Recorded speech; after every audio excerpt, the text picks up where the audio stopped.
Your Holiness, it's a great privilege to be here with you today. I would be asking few questions from you, keeping in mind a general audience, because this is an online encyclopedia that we are trying to build up. It is called Sahapedia, aptly called Saha because it is the Sanskrit word for being together. So we are trying to create a platform and a resource which we collaboratively build with other institutions and other experts all over the world on India and Southeast Asia, South Asia, our common inheritance on culture and heritage. So, Your Holiness, please permit me to ask a few questions Oh, about yes. the Nalanda tradition, which you have espoused a great deal. The great traditions of Tibet and India are the inheritors of the Nalanda University and the teachings of the great teachers like Nagarjuna or Aryadeva, Santa Rakshita, all these people. And you have always stressed the fact that these are very important for a contemporary world. Why do you say that, and what is the relevance of this knowledge for today's society? Obviously, I think today's world, uh, material, highly developed and still developing.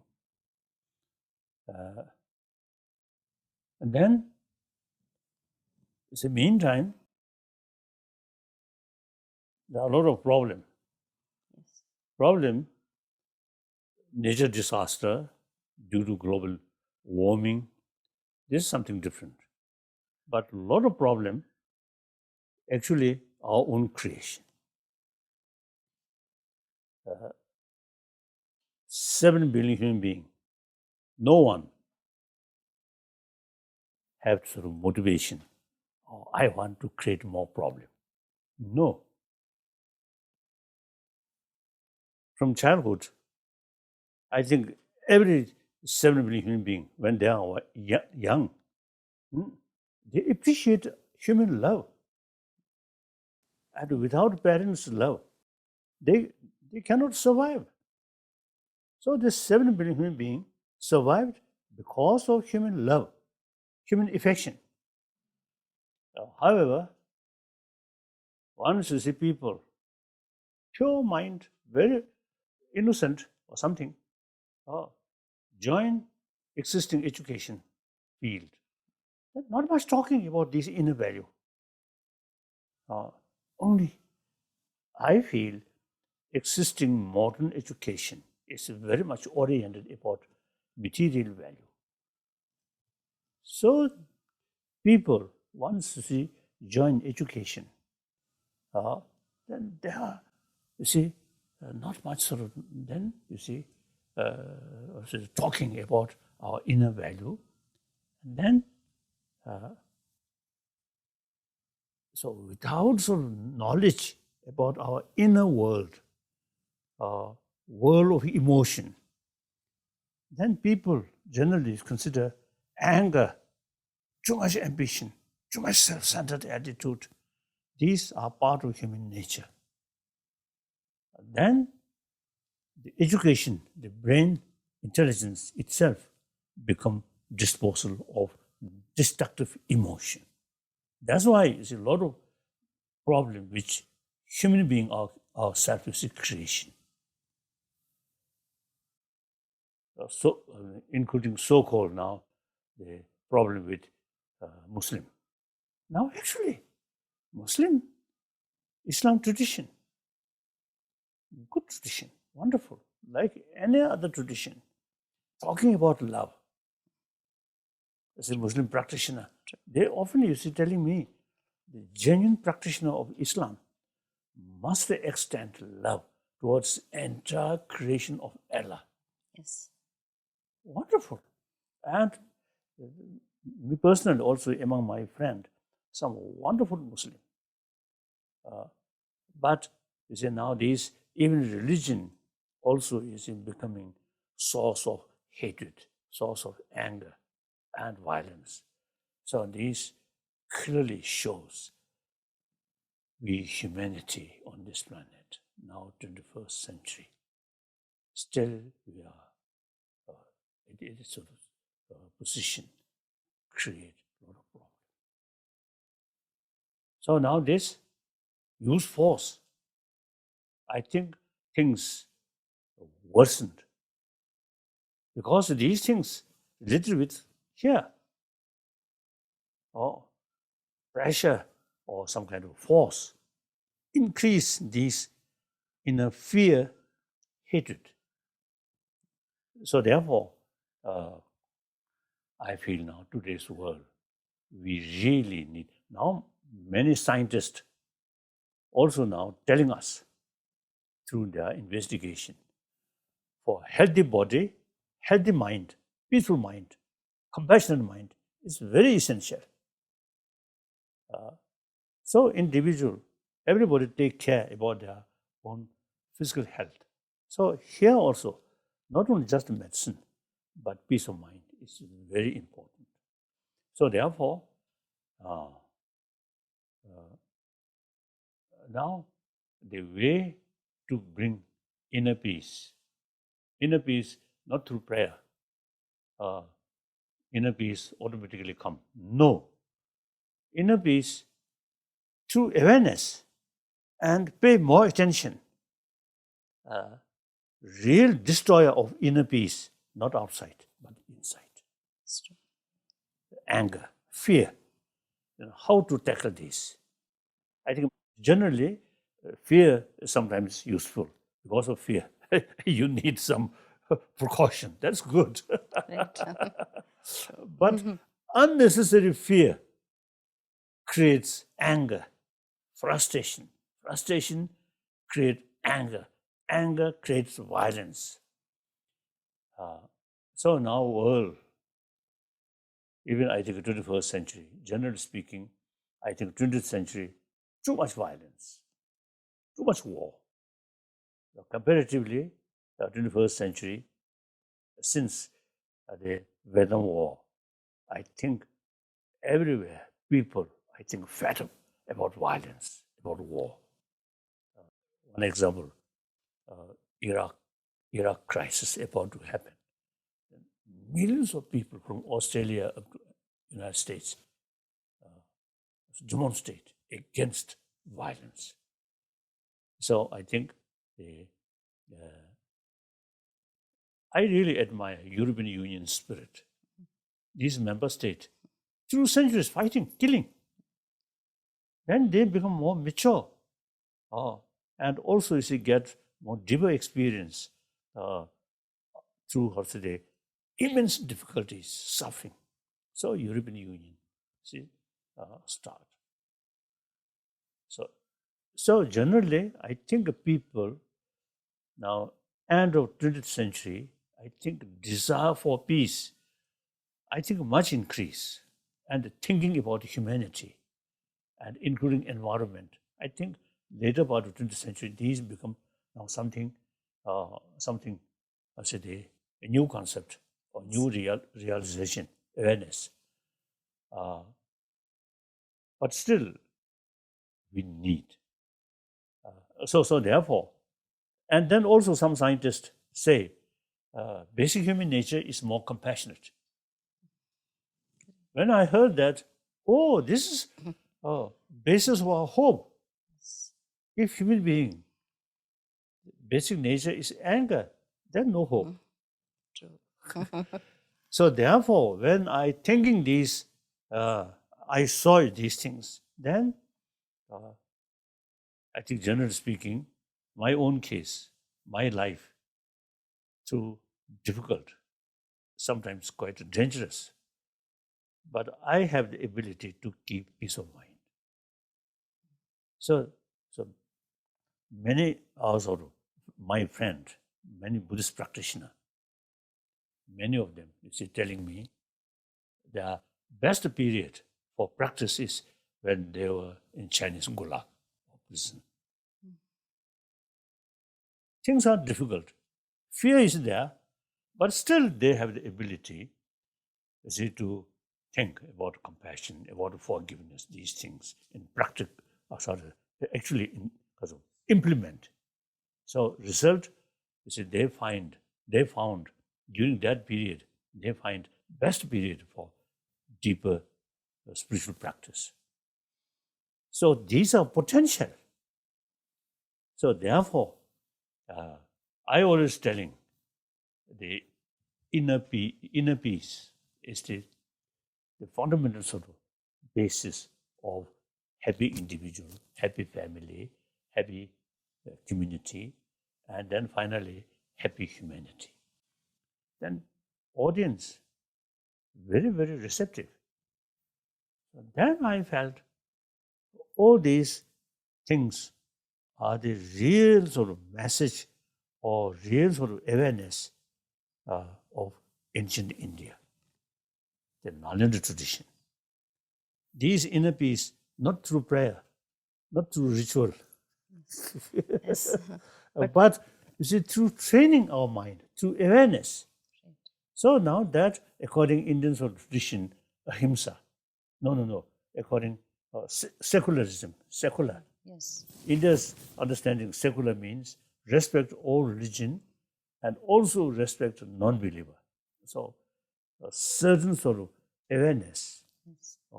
about our inner peace or inner world, according secular way, then there's possibility to cover entire 7 billion human beings. Otherwise, you see, out of 7 billion, 1 billion non-believer. We cannot sort of approach these people with religious belief. Right. Like that. So, in a way, peace and compassion are the two major thoughts or major practices that I think the Nalanda tradition teaches one, and that is perhaps the most fundamental lesson that one could take. I would like to ask you in a more specific way about the teachers who handed down that great wisdom. For example, Guru Nagarjuna, who represented the classical Sanskrit tradition, and Guru Padmasambhava, who represented the esoteric Tibetan tradition. How do you see that these kind of great thoughts merge, and what is the lesson for us for the future, keeping the tenets of these philosophers in mind? According our own experience.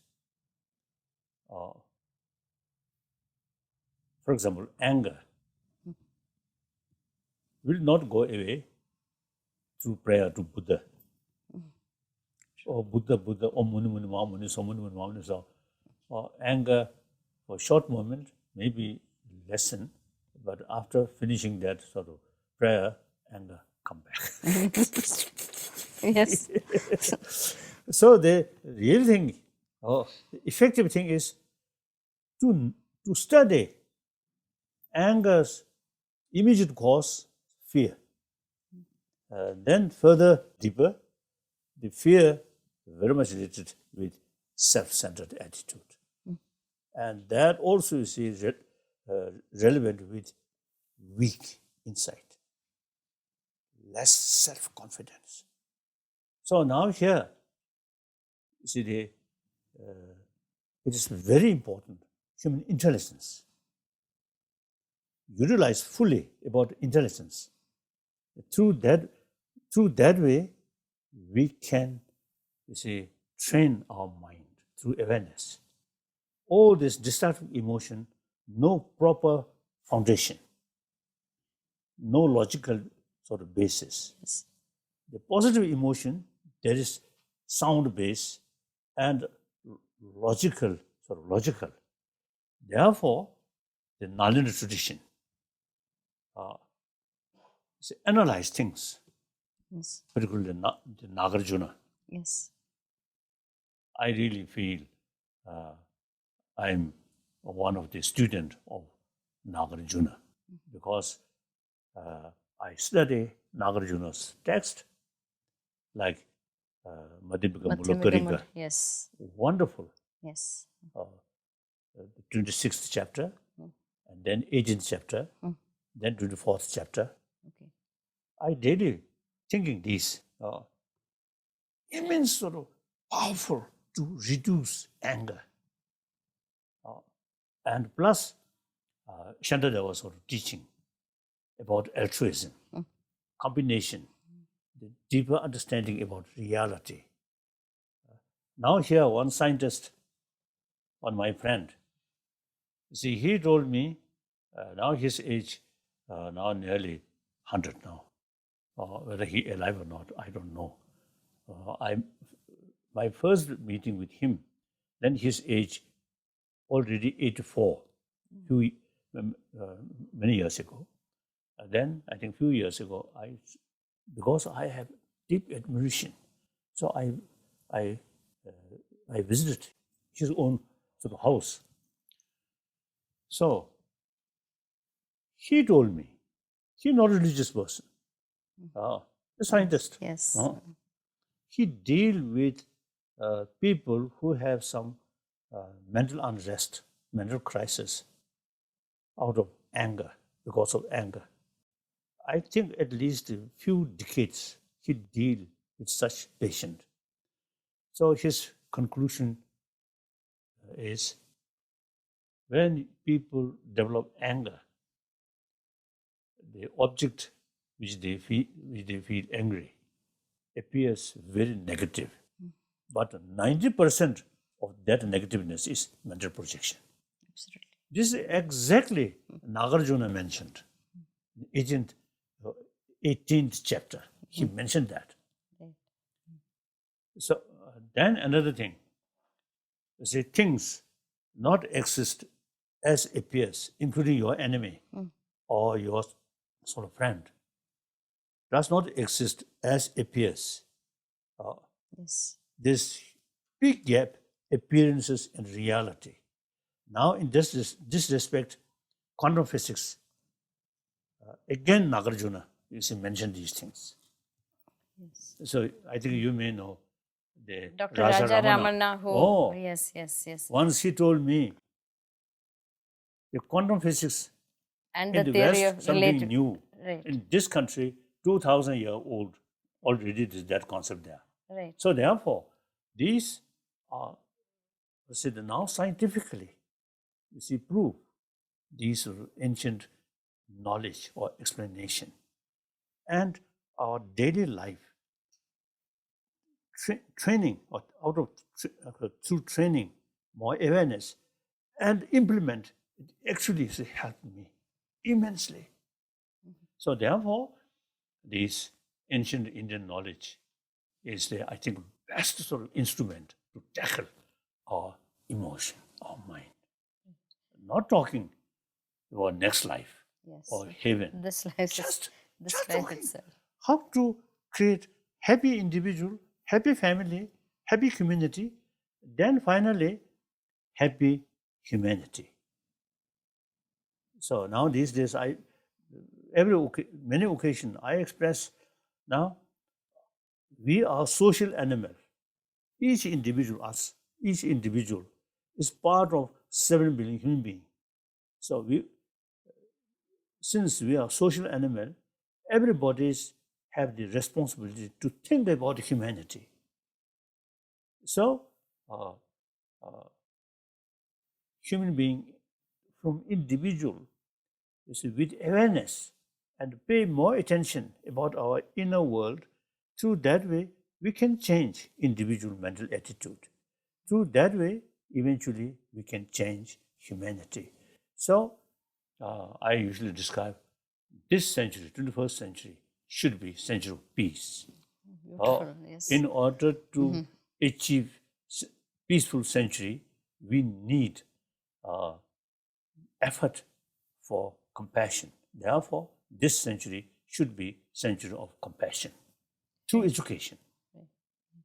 I'm Buddhist. I pray about at least, you see, for 5 hours every day. I pray. For me as an individual, this prayer is useful. But humanity, prayer, I think useless.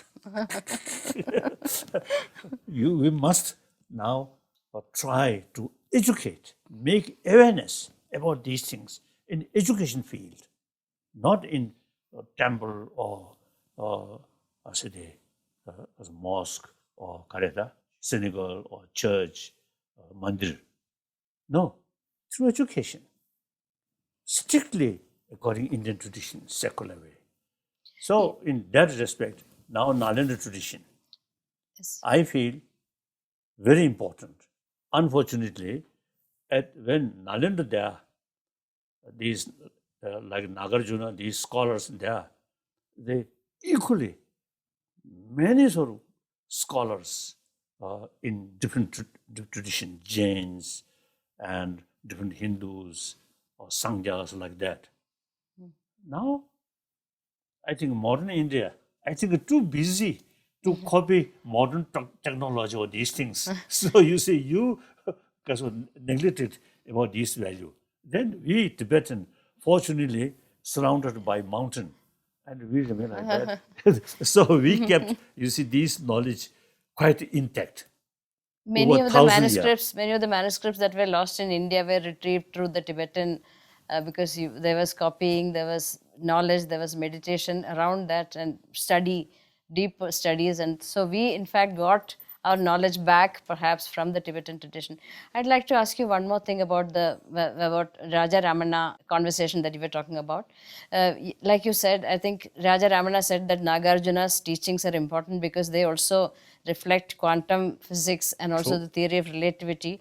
And you yourself have promoted this Mind and Life Institute, which does a deep study of the convergences between science and religion.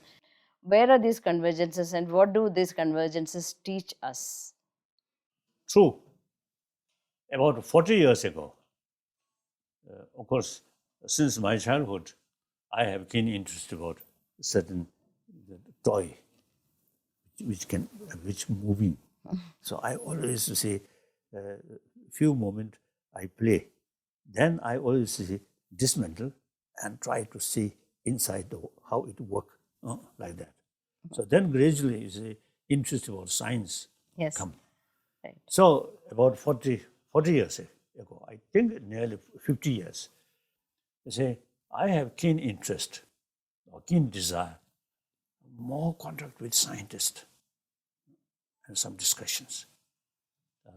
Then at that time, I expressed this desire to my friend, some American, actually is following Tibetan Buddhism. Then their response is, oh, be careful. Science is killer of religion. Be careful. Then I reflect on Buddha's own quotation. Or my follower, monks, scholars, should not accept my teaching out of faith and out of devotion, but rather thorough investigation and experiment. So, like Nagarjuna and the Chandrakirti, they rejected some of the Buddha's own sort of teaching. If you accept this teaching literally, it goes against reason. Therefore, we should take liberty to reject Buddha's own word. That is quite something unique. Absolutely. So then I felt, there's more close contact with scientists. If they truly prove some of our belief is now not realistic, then we have the liberty to reject. So I already reject existence of Mount Meru. Yes. Okay.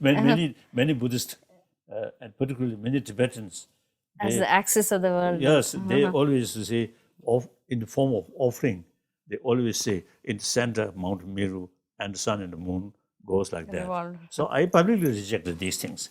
So therefore, then I start dialogue with scientists, mainly cosmology, neurobiology, and physics, particularly quantum physics, then psychology. Now, I think more than 30 years, what now experience achieved is to us, the cosmology, so the distance from here to sun or to moon. Yes. Then one Nalanda master, Bosubandh, his Yes. Abhidhammakoshakarika, Yes. he mentioned sun and the moon almost same size. So sometimes I jokingly see expressing when Bosubandh wrote Abhidhammakoshakarika, naturally his age quite old, so his eyesight also not very good.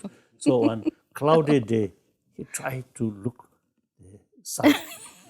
Then he felt almost the same size. So he wrote that. Now, according to scientists, now huge differences. It appears more or less the same because of distance, like that. So therefore, we have the liberty, you see, to reject. So therefore, the cosmology, we learned many useful things. Like our concept of Mount Meru, now casualty. Doesn't matter, not serious. Real Buddhist teaching is Four Noble Truths. So this, now scientists also look as a very much sort of favor about these two concepts of law of causality, like that. So, and then second, neurobiology. There also, you see, we also have sort of certain sort of explanation about the physical sort of system, and including vayus. Chakra. Chakra, yes, chakra, and three main veins like that. Yes. And actually, so when we meditate at different places of chakra, actually some indication, some change actually to taking place. We also can learn from modern physics or the neurobiology. Then physics, many similarities. Physics, quantum physics, particularly quantum physics. Then psychology. Psychology is concerned. Now, we have much to say to the scientist. You see, so eventually many scientists are really showing eagerness to learn more. Yes. So as a result, now I have some sort of courage to say modern psychology, compare ancient Indian psychology, and modern psychology looks like a kindergarten level. India's ancient psychology highly developed. So now, after more than 30 years, is also the dialogue with scientists, mutual benefit. So therefore, now ancient Indian tradition about our emotion, particularly tackle the method to tackle our destructive emotion. Now, this knowledge, not only ancient Indian knowledge, but also very, very relevant to today's world. Now, in order to share wider sort of the world, or firstly, within India, this is your own tradition. I always say telling, you Indian, historically, our guru, we are Chela. So I often telling, we not only Chela, good Chela, but also quite a reliable Chela. Maybe it's a case where the student is better than the master at this present stage. So, since Sudha Gopalakrishnan invited by Tibetan emperor, Right. Guru Brahma Sambhava, you see, helping to success about Sudha Gopalakrishna's sort of work. So Sudha Gopalakrishnan introduced to Tibet exactly Nalanda tradition. So Nalanda tradition is, I think, extensively use our intelligence. Therefore, logic considered very important, not just a faith. Or we are not acting like yes, minister, or yes, yes, yes. Even Lama says no. I think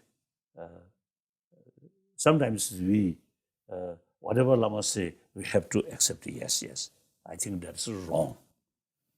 Even Buddha himself, you see, mentioned us. Therefore, if Lama says something, if it goes some illogical thing, then we have to sort of ask with permission. So that's the way. So therefore, Sudha Gopalakrishnan introduced Nalanda tradition. He himself, great logician. He wrote about logic, one text. and his disciple Kamalashila. Kamalashila, yes. Also, he wrote quite thick commentary about Shantarakshita's logic sort of text like that. And then in Tibetan language, the Tibetan translation, Dignas, the text about logic. And then Dharma Kirti, Parmana Vuddhika Karika. We not only translated, but we study. And some top scholars, the whole Parmana Vuddhika Karika learned by heart. Quite rare, but there are such scholars there. Yes. So therefore, I think the Shantarakshita, great scholar, great philosopher. And in this respect, of course, now I'm Buddhist, maybe a little bit sort of biased, maybe. Buddha himself, I consider Buddha, to Buddhist, yes, founder of a Buddha Dharma. But in general speaking, Buddha Shakyamuni was great thinker, great philosopher. He taught about quantum physics. Yes. And the Paramita Sutra, he clearly mentioned that. And then another aspect of Buddha as a scientist, because as I mentioned earlier, Yes. he emphasizes more on reason, experiment, rather than faith. So Shantarakshita. So in our translation,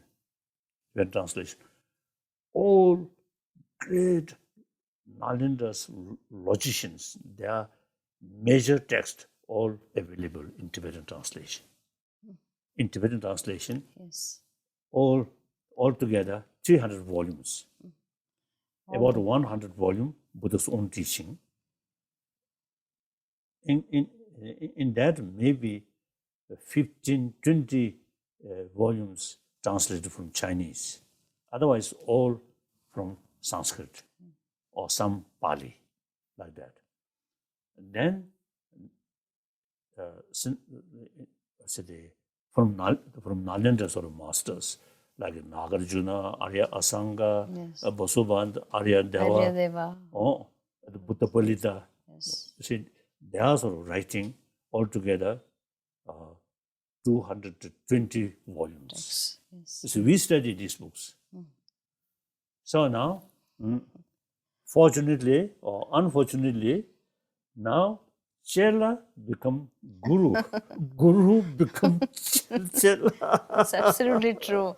So therefore, we, one Tibetan great master, I think 14th, 15th century, you see, he expressed Tibet, land of snow, so white and bright, but till light of India reached Tibet, Tibet dark. Only India's light reached Tibet, then Tibet became bright. It is quite true. I think very true, very true. Therefore, now all the Indian knowledge, particularly Nalanda knowledge, immense help to us. Therefore, we have the moral responsibility to serve whatever way to our ancient guru, which forget this knowledge. Yes. Yes. So it is our really our duty. So therefore, you see, you are showing interest. So I really very much encouraged. So now, through your sort of effort, I think many Indian universities, I think gradually, already I notice more and more Indian now showing interest about ancient Indian own knowledge. Studies, yes, Now, yes. this is not like our case. Our case, there's some new ideas, new concept, you see, brought from different area. Now to Indian, these are your own ancient Traditions. knowledge. Yes, So yes, simply a question of revival. absolutely. So more, I think Indian universities or some, I think firstly, I think we should create some kind of the NGO or something like that, some group people who study these. That Now is, we, about I think 10,000 monk students who carry study in India, mainly in South India. They study at least 20 years study.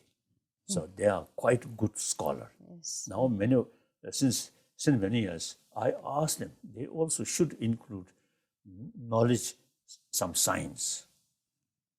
Now in these big monastery institutions in South India, Yes. they also class of science also there, and some equipment also there. So a number of monk now already some knowledge about modern science. Then I asked them, they should learn different language. English is now almost Essential. world language, and then Hindi, Chinese, and some local language like that. So I think our site now quite available. At least I think 30, 40, I think good teachers who can speak English or Hindi or Chinese like that. So we are ready. If you start some sort of work for study. You were talking about the great university that Nalanda represented, in which there was free flow of ideas. There is a spirit of inquiry. There is even dissent that could be expressed, that you were just talking about. But as we look at the state of universities today, I mean, that kind of interrogation or even is not seen anymore. Even dissent is not encouraged. So how does one deal with this, and what is the way out to open up universities as a free zones of inquiry and Now already spirit? in Rajagiri area, Yes. some small institution, some small college, they already sort of start study Nalanda master's text. Right. So recently I was there. Yes. So I give them every encouragement, and we are ready to help whatever way. So some small, I think can implement. Say, I think first as a first step, we can arrange about I think a few hundred people who have who have the interest about Nalanda tradition. And then, firstly, I think 4 months or 6 months, some kind of course, and study, and including debate. Yes.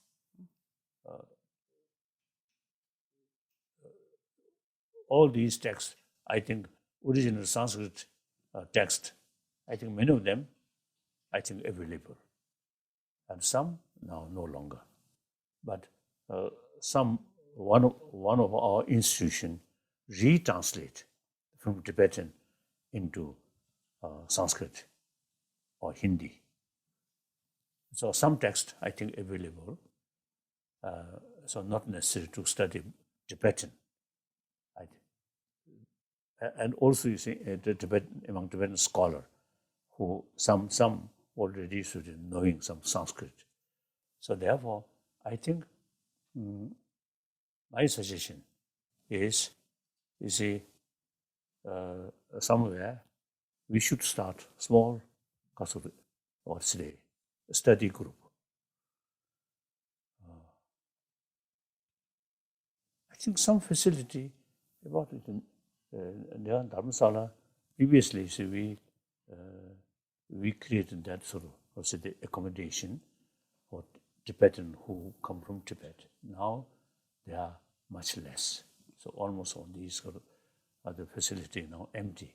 So we can start about 100 students and 20 or 15, 20 teacher who speak Hindi and English and best Sanskrit.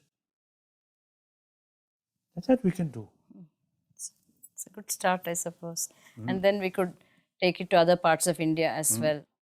Also, I wanted to ask you about the state of our environment in this present day. I mean, there is so much of environmental degradation that we see around us, and the climate change is affecting all of us in our daily lives. In the precepts that you have deeply studied, is there a kind of recommendation? Is there something that you could tell us of how we can reckon with this change, and what is the way out of this? I don't know. Yes, it is very, very important. When I was in Tibet, no idea about the importance of ecology. After I came in this country as a refugee and have opportunity meeting with a number of people who have different background, and particularly scientists. So they including ecologists. Now, gradually, when I sort of hearing their explanation, I really sort of felt it is our responsibility to look after our own home. This planet, small planet, is our only home. If this eventually become desert, and then very difficult. So that much I know, but how to preserve, I don't know. So one thing, this country, I have the feeling, the genuine India's development must take place in rural area, countryside. Yes. Like Delhi, Bangalore, Calcutta, Bombay, you see, Madras, you see, they too much concentrate. Yes. So the genuine transformation of India must start from rural area, not concentrate few cities. Yes. Yes. So that also, I think, ecologically, also, I think maybe some contribution. Some solution. I don't know. Yes. Bahuna, you know. Yes. Bahuna. Yes. Bahuna wants to give me one responsibility. Whenever I visit Himalayan area, Regions. you see, must tell people no longer deforestation and plant more tree. So I faithfully carry that sort of responsibility since he gave me that. That's wonderful. Your Holiness, one more question that I'd like to ask you is about the Kalachakra ceremony that you have been doing for so many years now. What is the significance of the ceremony? Of course, Kalachakra Tantra is one of, I think, quite sophisticated tantric sort of text. Yeah. So then, in Tibet, in the past, once you receive Kalachakra initiation, then in the future, you will be born in Shambhala, one country. We consider one country. But that now, more scientific minded, on this small planet, I can't find where is Shambhala. Oh. Okay. So I don't know. But tantric, the certain sort of meditation, with sort of the visualization of the three veins and chakra here, here also, here, like that. Quite useful, you see, tantric sort of practice. Yes. Then Kalachakra, the root text also mentioned about Mount Meru. So when I read that part, then salutation, stop. No longer believe now. Kalachakra, I think, you see, much explanation about, you see, Mount Meru and Rahul. Yes. And eclipse. Yes. Sun eclipse, moon eclipse. Right. So when I was young, So I also believe it's Rahul, you see, eating moon or something. Yes. So then some of my friends, you see, telling me, oh, that moment, moon eclipse about come. You see, moon looks to see Kasa, Dardev, shivering. So my friends say, now moon very much afraid because of Rahul approach. Nonsense now.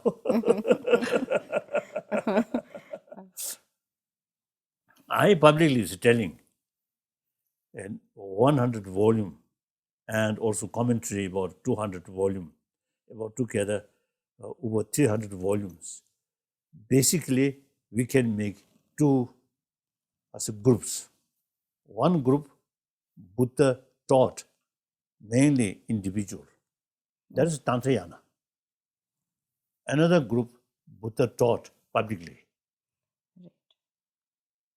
So now important is the second part, Buddha taught publicly, like Panchaparamita Sutra or Sutra about the Four Noble Truths. These publicly. So when we talk about Buddha Dharma, that part is more important. Then Nagarjuna's, all these Nalanda masters writing, mainly that explanation or commentary about that part. Yes. Then Tantrayana for individual. Self. So traditionally, this guhi, secret sort of doctrine, secret practice, Yes. not public. So we Tibetan, I think, found all secret teaching. I think 1,000 years in India, secret doctrine kept as a secret. We Tibetan made public. Yes. But Kalachakra belongs to the tantric, secret, yes. the secret ceremonies and yes, and some connection with Shambhala country. Yes. So that I don't know. Yes. In a way, I'm serving Buddha Dharma. In a way, dismantling. Dismantling the traditional concepts, reinterpreting the tradition in a way. Right. So thank you. Now it is your tradition, your treasure, and not only just a treasure or ancient knowledge, but very, very relevant to today's world. So now you, as our traditional, our guru, now please pay more attention to create awareness about these ancient knowledge. Now, like logic, pramana, Pramana, yes. I think really, even you see, some scientists, some occasion, proof is, they sort of very fond about the Buddhist logic. Yes, absolutely. And then we have the certain sort of technique to debate like that. So some scientists very much impressed. So asked me, can you introduce that method in different sort of field, different subject of education? And I told them, yes, certainly. So recently I was in Police Academy, All India's Academy. So they asked me, and then I talk.